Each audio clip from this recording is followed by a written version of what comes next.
Get this filthy creature off my floor. 500 guests, crystal chandeliers, a barefoot black girl on white marble, bleeding from both knees where security had dragged her. Mr. Ashton, please. Someone here is trying to kill you. Gregory Ashton laughed. The whole room laughed. Buy yourself some shoes and some dignity. That's more than you're worth. He dropped a $100 bill onto her blood. She didn't flinch, just looked him in the eyes and whispered 5 words. You're going to wish you listened. 2 hours later, that same CEO was crawling through a pitch-black basement, clinging to her shoulder, begging her to keep him alive. And the door she opened next broke him worse than any poison ever could. Yeah, he should have listened the first time. Let's see what happens. The 40th floor of the Ashton Sterling building glowed like a palace in the Manhattan sky. 500 of the most powerful people in American finance filled the grand ballroom. Senators, hedge fund managers, media moguls. A jazz quartet played in the corner. Waiters in white gloves carried trays of Krug Grande Cuvée. The air smelled like expensive cologne and ambition. Tonight was the 30th anniversary of Ashton Sterling Group, and every soul in that room had come to worship one man. Gregory Ashton.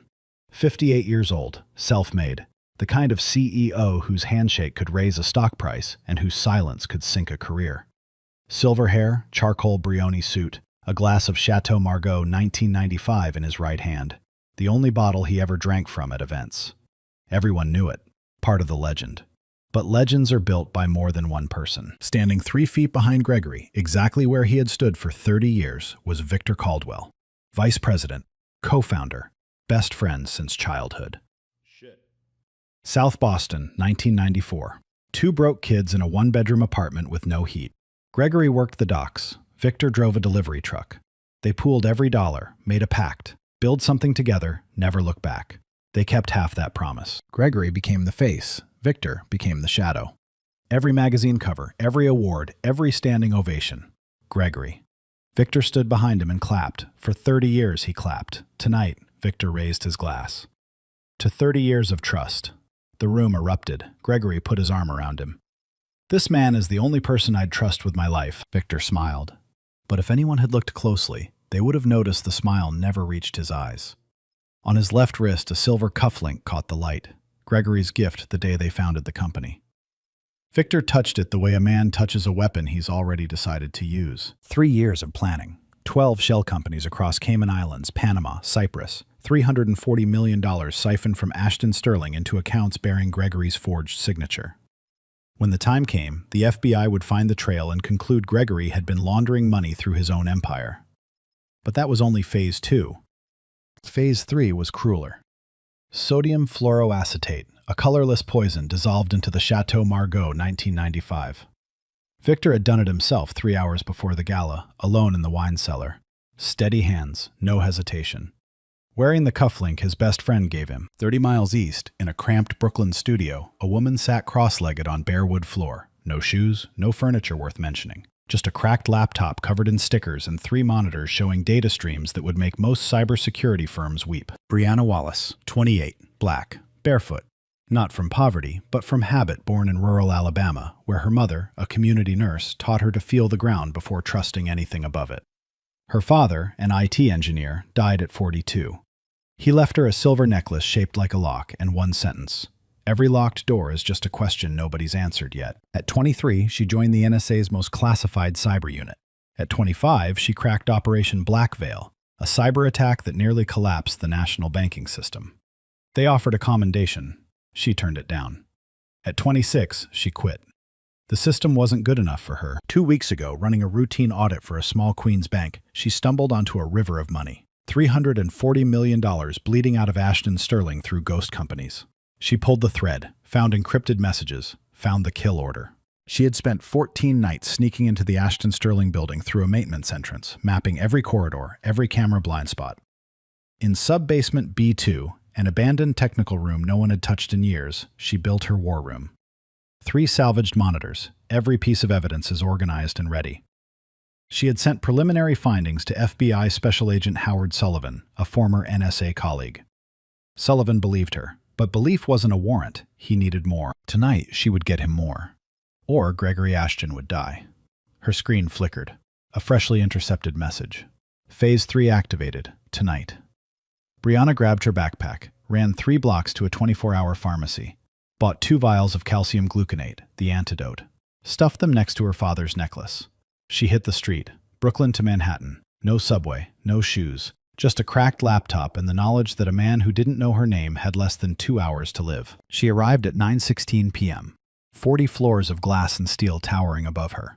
Through the lobby windows, she could see the golden glow of the gala far above, a world she was never meant to enter. Brianna pushed through the revolving door, bare feet on cold marble, sweat-soaked hoodie, torn jeans, a backpack hanging off one shoulder. Every head in the lobby turned. The security desk reacted before she took 5 steps. "Ma'am, stop right there." Dennis Crawford, head of security, stepped in front of her with both palms raised. 6'2", 240, a face that had never once second-guessed an order. "This is a private event. I need to speak to Gregory Ashton, right now. It's an emergency." "I'm sure it is." Dennis looked her up and down, the bare feet, the hoodie, the cracked laptop poking out of her bag. "You need to leave." "You don't understand. Someone in this building is going to—" "I said leave." 2 more guards flanked her. Brianna didn't move. She couldn't. The man, 40 floors above her, had less than 90 minutes of blood left. Every second she stood here arguing was a second closer to cardiac arrest. The commotion carried. Guests near the elevator bank turned to look. Whispers crawled across the room like smoke. And then, cutting through the murmur like a blade, came the voice. "What's going on here?" Gregory Ashton stepped out of the elevator, Chateau Margaux in hand, 2 assistants trailing behind him like satellites. He was heading to the private terrace for a phone call when the noise caught his ear. He looked at Brianna, took his time. Feet first, bare, dusty, a thin line of blood on one toe from running on concrete. Then the jeans, the hoodie, the wild hair. He let the silence do its work, let every guest watch him measure her against the room she stood in. Then he smiled. "Ladies and gentlemen," he announced, turning to the gathering crowd, "it seems we have entertainment I didn't plan for." Laughter. Scattered at first, then louder. Someone near the bar clapped. Brianna ignored it. "Mr. Ashton, someone in this room is going to—" "Going to what?" He took a step closer.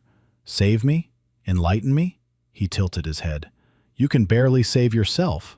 Look at you. Please, just 5 minutes. Your life is in—" "Get this off my floor." Dennis grabbed her left arm. A second guard grabbed her right.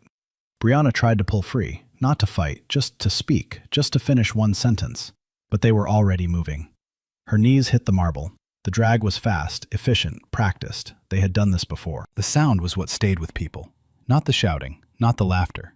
The sound of skin scraping across polished stone. A raw, grinding whisper that cut under the jazz music and the champagne chatter and made a few guests look away. Not Gregory. Gregory watched every inch. At the lobby door, the guards released her. She hit the sidewalk on her hands and knees. Her laptop skidded out of her backpack across the pavement. Both kneecaps split and bleeding. The marble had peeled the skin clean. Gregory appeared in the doorway. He pulled a $100 bill from his pocket, folded it once, and dropped it. It landed on the small puddle of blood forming beneath her right knee. "Buy yourself some shoes," he said. "And some dignity. That's more than you're worth." He turned and walked back to his party. The glass door closed. The jazz music resumed. Behind Gregory, still inside the lobby, Victor Caldwell stood watching. His eyes had followed the entire scene. When Brianna hit the sidewalk, something shifted in his expression. Not concern, not guilt. Relief. His lips pressed together, and his eyes narrowed just slightly, the way a man looks when an unexpected problem solves itself. She was gone. Whatever she knew, she was gone. He was wrong. On the sidewalk, Brianna sat with her back against the building's granite wall. Blood ran down both shins. Her laptop screen was cracked worse now, a spider web of white lines across the display. But the cursor still blinked, still alive, like her. She pressed her palms flat on the concrete, felt the cold, felt the ground, the way her mother taught her. When everything shakes, feel what's still solid. Her hand went to her chest, the silver lock necklace. Her father's voice, quiet and certain, the way it always sounded in her memory. Every locked door is just a question nobody's answered yet. She stood up, wiped the blood off her knees with the sleeve of her hoodie, picked up her laptop, put it back in the bag. She didn't walk away. She walked around. East side of the building, a maintenance entrance behind the loading dock, the same door she had used 14 nights in a row. She knew the code. She knew the camera rotation. She was inside in 30 seconds. Down the service corridor, into the freight elevator, down to the technical room on sublevel 1 where she had tapped into the building's security network 2 weeks ago. Her access was still live. She pulled up the camera feeds. 40th floor, the gala. Gregory was back at the center of the room, laughing, shaking hands, the Chateau Margaux in his grip. She watched him raise it to his lips. Drink. Her stomach dropped. She opened the encrypted channel she had been monitoring for 2 weeks. A new message, sent 11 minutes ago from a burner account she had traced to Victor Caldwell's personal device.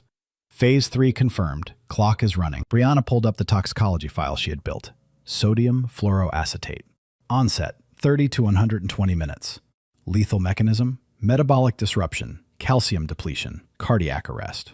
Antidote window, 60 minutes after first symptoms. After that, organ failure. Gregory had taken his first sip at approximately 9:05 p.m. It was now 9:31 p.m. She did the math. Best case, she had until 10:35. Worst case, 10:05. She reached for her phone, dialed Sullivan. It's happening. Tonight. Right now. He drank the wine 26 minutes ago. Get your team to Ashton Sterling. I'm going back in. Sullivan's voice was sharp. Brianna, wait for us. Do not. She hung up. Pulled the 2 vials of calcium gluconate from her jacket. Checked them. Grabbed her bag. 40 floors between her and a dying man. No elevator access to the gala level. Security protocol during events. Just the emergency stairwell. 40 flights. Bare feet on concrete steps. A cracked laptop on her back and 2 glass vials in her pocket that meant the difference between life and death. She started running. Yo, she got dragged across marble, knees bleeding, and this man literally threw cash on her blood. You know what she did? Got up, went back inside, to save him. I'm sorry, but that's not normal human behavior. That's something else entirely. And trust me, what comes next? Absolutely unhinged. 40th floor, 9:38 p.m. Gregory Ashton was telling a story about the early days, the coal department, the dock shifts, the first investor who believed in 2 broke kids from South Boston. The crowd loved it. They always did. Mid-sentence he paused, wiped his forehead with the back of his hand. His fingers were trembling, just slightly, just enough that he noticed and no one else did. He blamed the wine, took another sip. By 9:44, the trembling had spread to both hands. Sweat darkened the collar of his shirt. His vision blurred at the edges, then sharpened, then blurred again. He set the glass down carefully, as though it might shatter if he gripped it any harder. Victor appeared at his side. You okay, old friend? His voice was warm. His eyes were steady, not a trace of worry in them. Fine, Gregory said. Just need some air. He didn't get air. At 9:51, his left knee buckled. He caught himself on the back of a chair. 2 guests reached for him. He waved them off.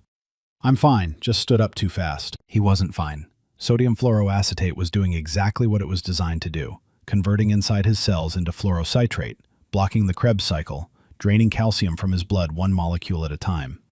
His heart was starting to stutter, his muscles were beginning to cramp, and the man standing next to him with the concerned expression in the silver cufflink already knew exactly how this would end.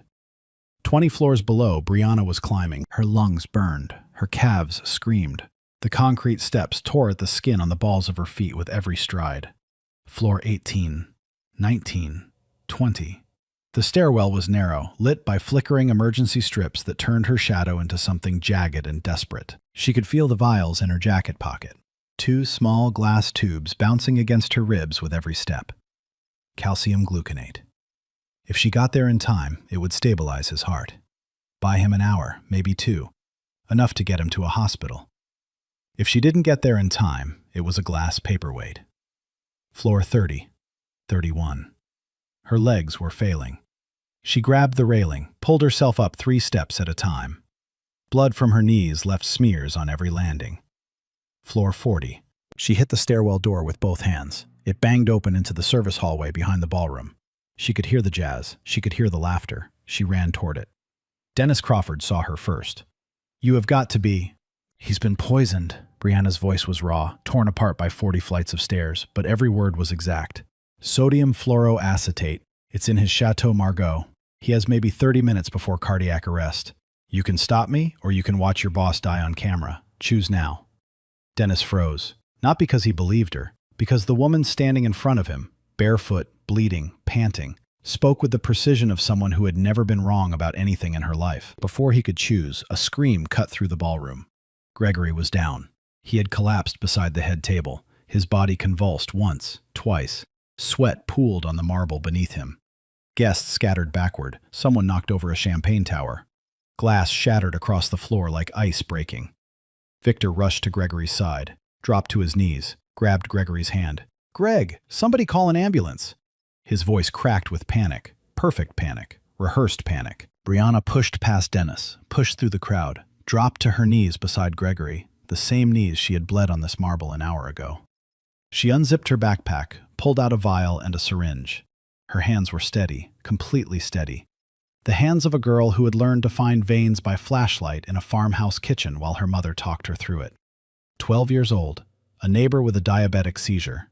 No ambulance for 40 minutes. You learn, or someone dies. She found the vein, inserted the needle, pushed the calcium gluconate slow and even. Gregory's convulsions eased. His breathing roughened, then steadied. His eyes fluttered open. The room was silent. 500 people holding their breath. Brianna looked up from Gregory's arm. Across the circle of frozen guests, standing directly opposite her, was Victor Caldwell. Their eyes met, and for the first time in 3 years of planning, Victor's face showed something he could not rehearse: fear.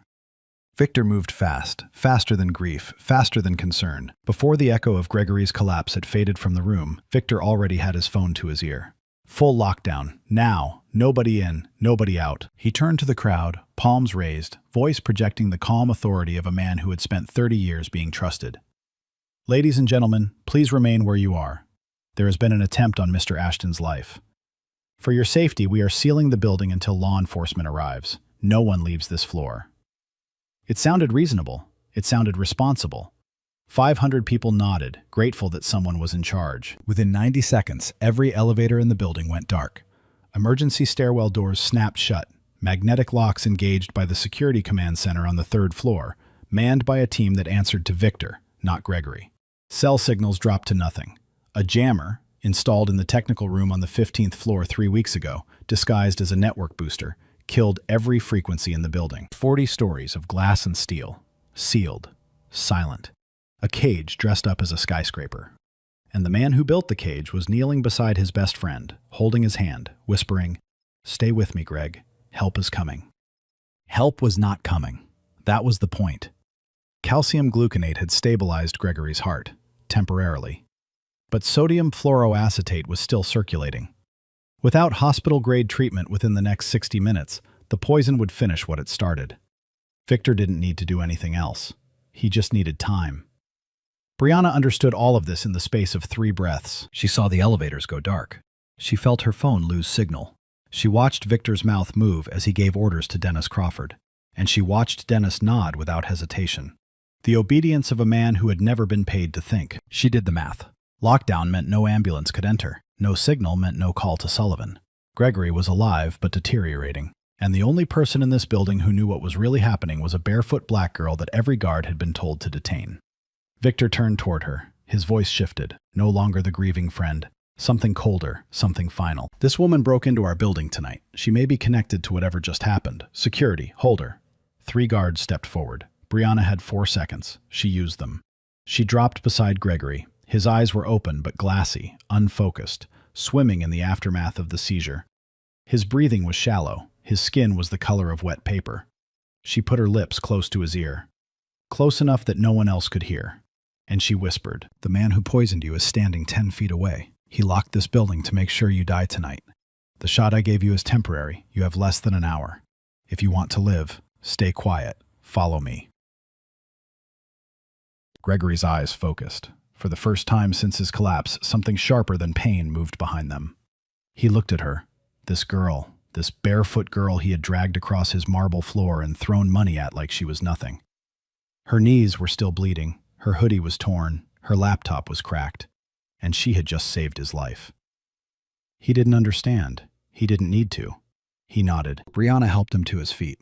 He leaned on her hard, most of his weight on her left shoulder. She turned toward the nearest hallway, moving like someone who needed a bathroom, not an escape route. "Hey, stop!" A guard lunged forward. "He needs to throw up," Brianna said without turning around. "Unless you want him vomiting on a senator's shoes." The guard hesitated. Gregory did look like he was about to be sick. The guard stepped back. They reached the hallway. Brianna turned left past the restrooms, past the service closet, to a maintenance door marked Authorized Personnel Only. She had memorized this door 2 weeks ago. She had memorized every door. Inside, a narrow corridor, exposed pipes, fluorescent lights buzzing overhead. She guided Gregory through, his shoes dragging on the concrete, his breathing ragged against her neck. "Where?" he started. "Don't talk. Save your energy. I know this building better than anyone alive." She opened a ceiling panel at the end of the corridor. Above it, the service shaft that ran the full height of the building. Ladder rungs bolted to the inside wall. Maintenance access. No cameras, no magnetic locks. The kind of infrastructure that building management forgot existed and Brianna had mapped in the dark.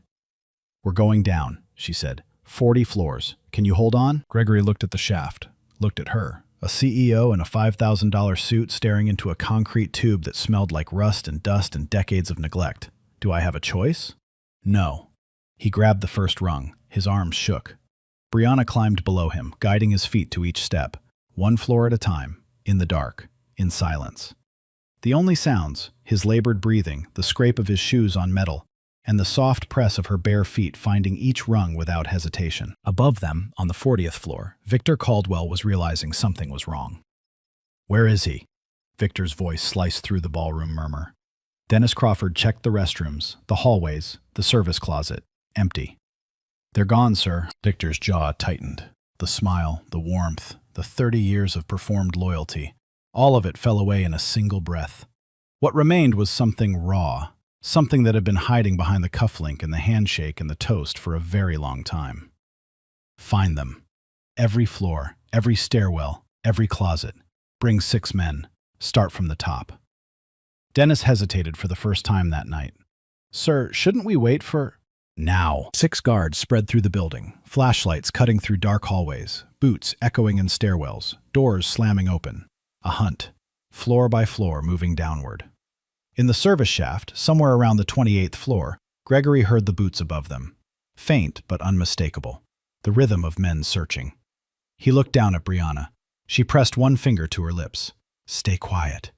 He stayed quiet, and they kept descending into the dark. Floor 28. The service shaft opened into a mechanical room, a maze of pipes and electrical panels behind a steel fire door. Brianna pushed it open, checked the corridor, and pulled Gregory through. The door ahead was sealed. Electronic keypad. Red light. Gregory leaned against the wall, chest heaving. "It's locked. We need another—" Brianna was already on her laptop. She set it on the floor, cracked screen glowing in the dark, fingers moving across the keyboard with the kind of speed that didn't come from practice. It came from instinct. 40 seconds. The keypad beeped. Green light. Gregory stared at her. "Who the hell are you?" She didn't look up, just pushed the door open. "Someone you should have listened to." They moved through, down a fire escape corridor, past a row of darkened offices on the 25th floor. Brianna navigated without pausing, without checking signs. She turned left, then right, then left again, each step certain, each decision instant. She had walked these halls in the dark 14 times before tonight.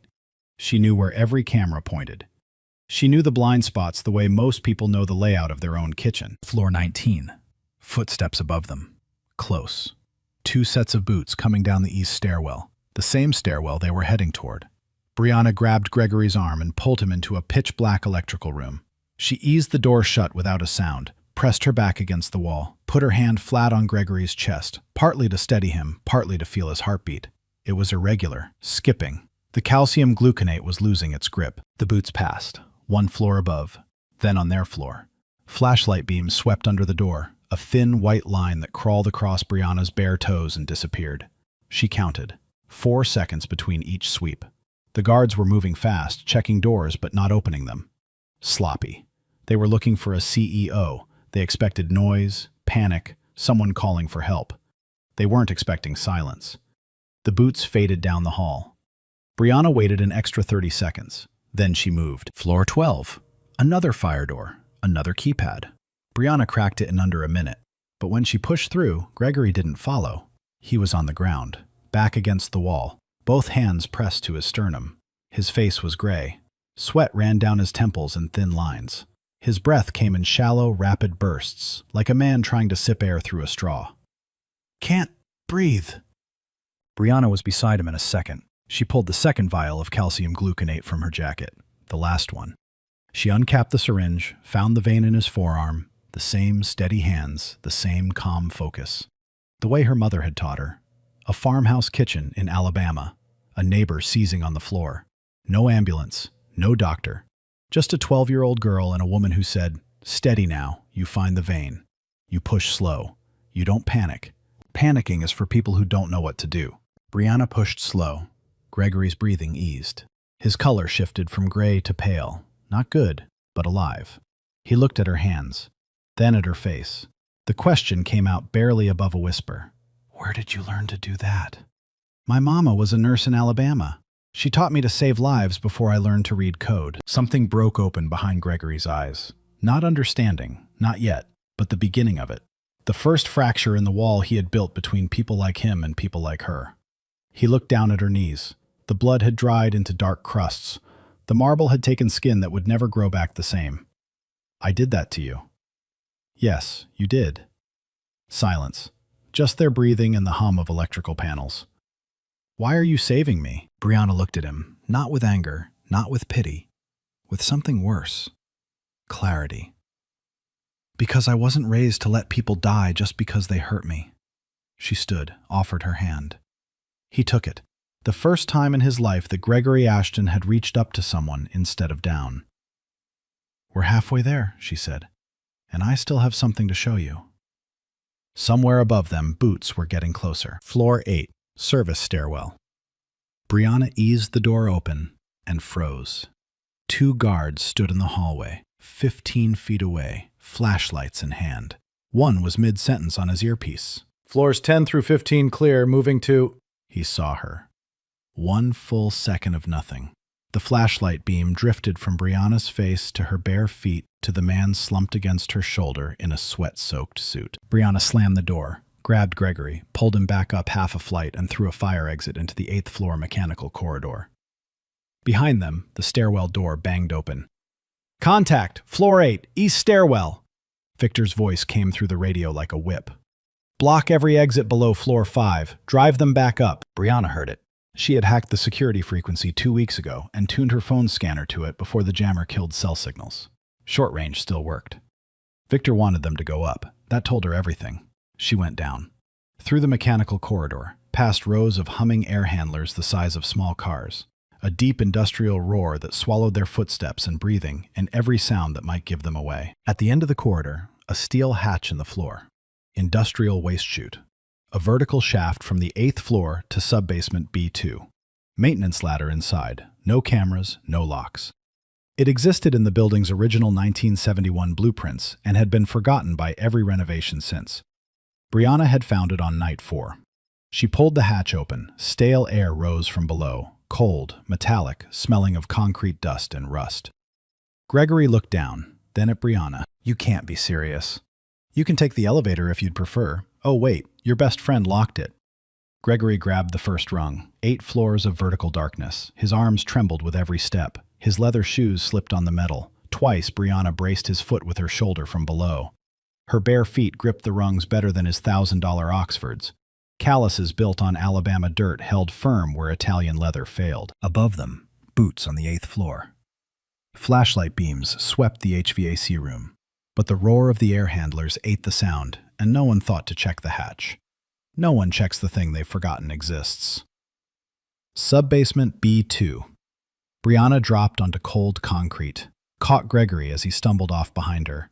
The air was heavy, still, carrying the hum of dormant systems and the silence of a place that hadn't heard a voice in years. She led him through a narrow corridor, exposed pipes, water stains, emergency lighting, just enough to see shapes.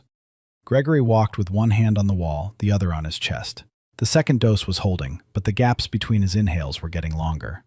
Then she stopped. A steel door, industrial gray, no window, a faintly glowing keypad. Gregory leaned against the wall. "The exit is the other way." "It is." "Then why are we stopping?" "Before we leave this building, you need to see why this is happening to you." "I've been poisoned. I need a hospital."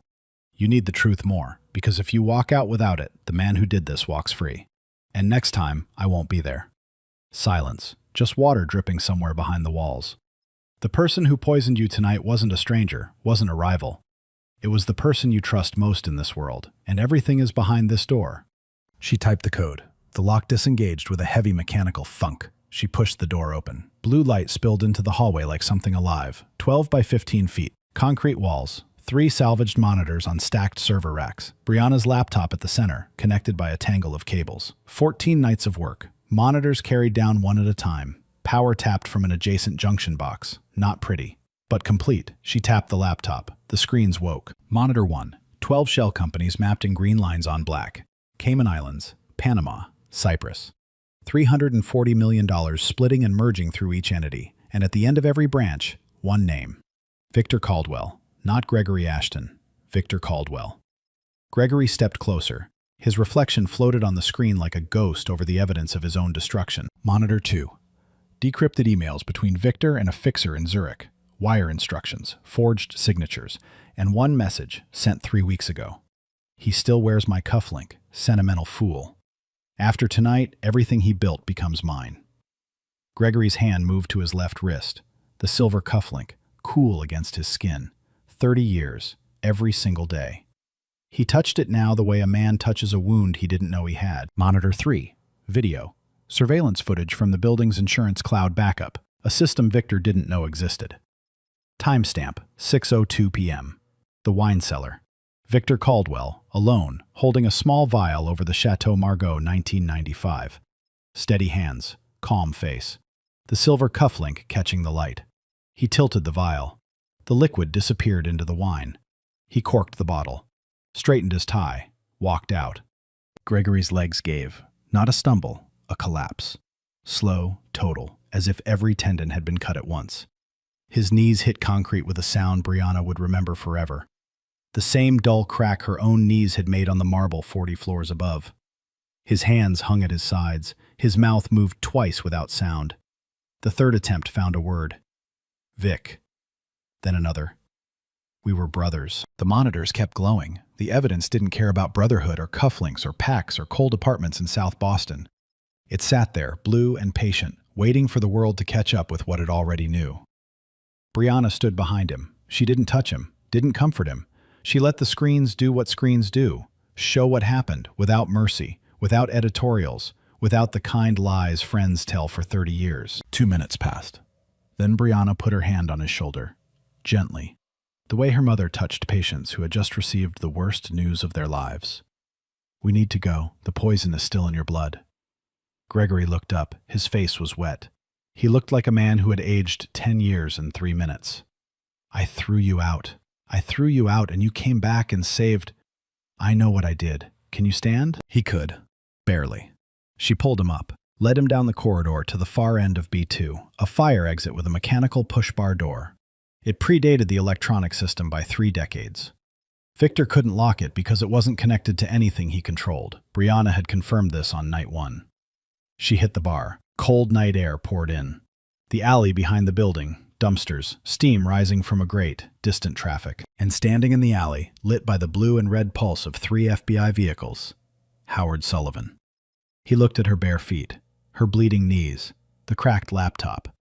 The CEO of a $30 billion company leaning on her shoulder like a child. Agent Wallace, you look like hell. I've had worse nights. Sullivan nodded to the paramedics. They moved in, eased Gregory onto a stretcher. IV line, oxygen mask. Sirens split the night. Brianna pulled a flash drive from her pocket. Everything, still running on screens downstairs. Room B2-14. Doors open. Sullivan took it. The NSA still has your desk, you know. They can keep it. Sullivan turned to his team. All units, go. Every entrance. 40th floor. Victor Caldwell. White male, 56, silver cufflinks. 12 agents moved toward the building like a wave. 40th floor.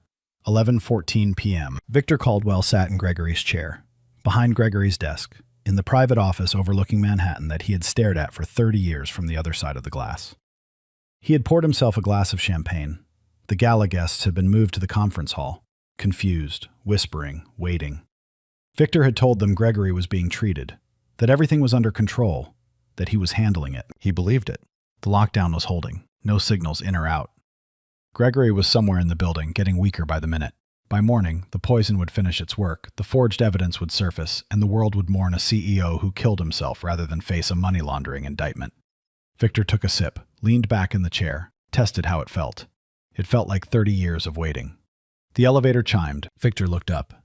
The elevator doors opened. Howard Sullivan stepped out first, badge in one hand, warrant in the other. Behind him, 6 FBI agents in tactical vests. Behind them, Brianna Wallace, barefoot, bleeding, standing. Victor's champagne glass stopped halfway to his lips. "Victor Caldwell." Sullivan's voice filled the room like a verdict. "You're under arrest for attempted murder, wire fraud, embezzlement, and conspiracy. Stand up." Victor didn't stand. He stared at Brianna, the girl from the lobby, the creature on the marble, the bare feet and the cracked laptop and the torn hoodie. She had walked into his building twice tonight. The first time he had watched her get dragged out like garbage. Now she was walking in behind the FBI. "A barefoot nobody," Victor said. His voice was quiet, almost admiring, almost broken. "You let a barefoot nobody destroy everything." Brianna looked at him the way she had looked at every locked door she had ever opened, with patience and without fear. "I'm the nobody who saw through you when nobody else could." Sullivan's agents moved forward, hands behind Victor's back, cuffs clicked shut. As they pulled him to his feet, the silver cufflink slipped from his wrist. It hit the marble floor with a small, bright sound, almost musical, and rolled in a slow arc across the white stone. It stopped at Brianna's bare feet. She looked down at it. 30 years of brotherhood. 30 years of lies. A small silver circle on cold marble, resting against skin that was still bleeding from being dragged across this same floor. She didn't pick it up. The trial lasted 11 days. Victor Caldwell faced 14 federal charges: attempted murder, embezzlement, wire fraud, money laundering, forgery, false imprisonment. His defense attorney argued temporary insanity. 30 years of being overlooked, undervalued, invisible. The shadow behind the throne. The jury didn't buy it. The forged signatures alone would have been enough. The shell companies would have sealed it. But it was the video that ended Victor Caldwell. 43 seconds of surveillance footage. A man in a tailored suit standing alone in a wine cellar, pouring poison into his best friend's bottle. Steady hands, calm face, silver cufflink catching the light. The jury deliberated for 4 hours. Guilty on all 14 counts. Sentencing, 52 years, no parole. When the verdict was read, Victor stood motionless. He didn't look at the judge, didn't look at his lawyer. He looked across the courtroom at Gregory Ashton, who sat in the third row with both hands folded in his lap. Victor's last words before they let him away? "I built that company too. Nobody remembered." The judge responded, "The court will remember you differently, Mr. Caldwell." 7 co-conspirators were arrested in the weeks that followed. The head of building security, 4 guards who had participated in the lockdown, the IT director who installed the signal jammer, the chief accountant who created the shell companies. $340 million, frozen, traced, and returned to Ashton Sterling Group within 90 days. The story broke on a Tuesday morning. By Wednesday, it was everywhere. CNN ran it first, then The Times, then every network and podcast and social media platform in the country. The footage of Brianna being dragged across the marble, pulled from the gala's own security cameras, was viewed 48 million times in 72 hours. The image of her bare feet on concrete became a symbol before anyone decided it should be. The hashtag wrote itself, #BarefootHero. It trended #1 for 3 days. Then it became something more, a shorthand for every person who had ever been dismissed on sight and proven extraordinary in silence. The NSA offered Brianna her old position. She declined. The FBI offered a permanent consultancy. She said she'd think about it. 14 tech companies offered 7-figure contracts. She didn't return the calls. Gregory Ashton held a press conference 9 days after the verdict. He stood at a podium, thinner, older, a man still healing from poison and something worse than poison. He did not read from notes. "I dragged a woman across my floor because she didn't look like she belonged. She came back and saved my life. I have no words for that. I only have actions." He announced the creation of the Wallace Foundation, a $50 million fund for young Black Americans pursuing careers in technology and cybersecurity. Named not for a building or a brand, named for the woman he had thrown a $100 bill at and told to buy some dignity. Brianna was not at the press conference. She had not given a single interview. She posted one line on social media that afternoon and then went quiet. "My father taught me that every locked door is just a question. Tonight, I answered one." Dennis Crawford, the security chief who had dragged Brianna across the marble on Gregory's order, found her 3 weeks later at a coffee shop in Brooklyn. He sat across from her and said nothing for a long time. Then he apologized. Brianna shook his hand. You were following orders, she said. But next time, follow your gut. That evening, Brianna walked home alone. Brooklyn, in early autumn, streetlights humming, leaves on the sidewalk. She climbed the stairs to her studio apartment, set her backpack on the floor, placed the cracked laptop on the desk, the same laptop that had survived a marble floor, a concrete stairwell, and a waste chute. She sat in the old chair by the window, bare feet on cold wood. Manhattan glowed across the river. The Ashton Sterling building stood against the skyline, lit from within. It looked the same as it always had, but it wasn't. Her hand found the silver necklace, the little lock warm against her chest. She held it between her fingers and smiled. 500 people watched Brianna Wallace get dragged across a marble floor. Not one of them moved. Not one of them spoke. 500 of the most powerful people in American finance, and every single one of them looked at a barefoot black girl and saw nothing worth saving. She saved the man who humiliated her. She carried him through 40 floors of darkness. She showed him the truth that would have buried him. And then she walked home to a studio apartment in Brooklyn and sat in a chair by the window with bare feet on cold wood. No press tour, no book deal, no victory lap. Just a cracked laptop and a silver necklace and the quiet knowledge that she had done what needed to be done. The world is full of Brianna Wallaces. Brilliant people standing in rooms where no one will listen because of the color of their skin, the shoes they're not wearing, the address they come from. People who carry the answer in their hands and get thrown out before they can speak. Gregory Ashton almost died because he couldn't see past bare feet. Victor Caldwell almost won because everyone trusted the man in the suit. And the only person who saw the truth, the only person who could stop it, was the one person nobody believed was worth hearing. That's not just a story, that's a mirror. Look, I'm not gonna lie, this one messed me up. She got dragged across a floor, bled on marble, and went back in to save the same man who did it. Barefoot, no cape, no applause, just raw, insane courage that the world almost missed because of her skin and her shoes. That's the part that keeps me up at night. If this story moved you, share it with someone who needs to hear it. Drop a comment. Have you ever been judged before you had the chance to prove who you really are? Subscribe, hit the bell. The next story might be yours. Hashtag Barefoot Hero, hashtag Brianna Wallace, hashtag Justice Served, hashtag Never Judge, hashtag True Strength, hashtag Stay Quiet, Follow Me.